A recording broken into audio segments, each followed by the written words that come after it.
আমি লক্ষ্মীপুর ডিসি অফিসে একটা কাজে, আমি জানতাম না ভিতরে কি মিটিং চলছে। আমি যাওয়ার পরে সিএডিসি বলতেছে ভিতরে একটা গোপন মিটিং চলতেছে, আপনি বাইরে ওয়েট করেন।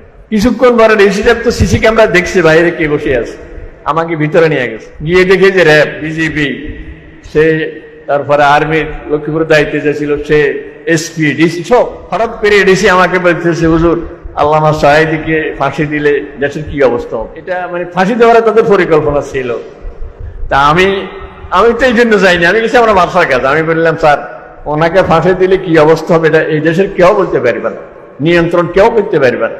কারণ ওনার ভক্ত শুধু জামাত ইসলামী নয়, এই দেশের সাধারণ মুসলমান ওনার ভক্ত, কেউ সামলাতে পারবে। এডিসি করে, হুজুর আপনারা জুমের বক্তব্যে যদি কয়েক জমে একাধারে বলতে থাকেন যে হায়াত মওত আল্লাহর হাতে, ফাঁসি যার হবে এটা তো তাকদীরে ভাবে লেখা আছে, কাজে এটা নিয়ে যেন আন্দোলন না হয়। আর আপনারা একটু জুমার মসজিদে আলোচনা করতে পারবেন না? আমি বললাম, স্যার যদি কোনো জুমার মসজিদে আলোচনা আমি করি তাহলে ওই জুমার মসজিদ থেকে জান নিয়ে বেরোতে পারবো না, আমাকে মানুষ মসজিদে শেষ করে দেবে। এরকম রিপোর্ট শুধু লক্ষ্মীপুর থেকে নয়, সারা বাংলাদেশ থেকে ওরা সংগ্রহ করে দেখছে যে ওরাকে ফাঁসি দিয়ে সামলাইতে পারবে না।